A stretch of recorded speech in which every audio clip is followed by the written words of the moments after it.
Um, so basically what we wanted to do is give you a legend.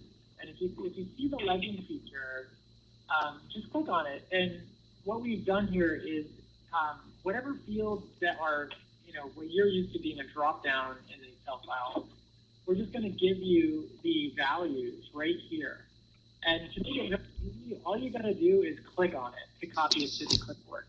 So cubic feet per minute, I clicked on it. You'll see that a little green code pops up. That's for units of measure. So like I can come over here and just plop down, just paste in that value. So that way you guys don't necessarily have to remember them by heart. Plus, you have to be exact because we are using code to check and find for everything. But it does have to be exact. And we will be providing you guys an Excel file that I think we're going to be putting on the HUD website somewhere. It's going to have all these values that you could ever want. It's basically like a master pick list. So you can either use that if you'd like. If some of you guys are using macros and stuff in your Excel files, that's cool.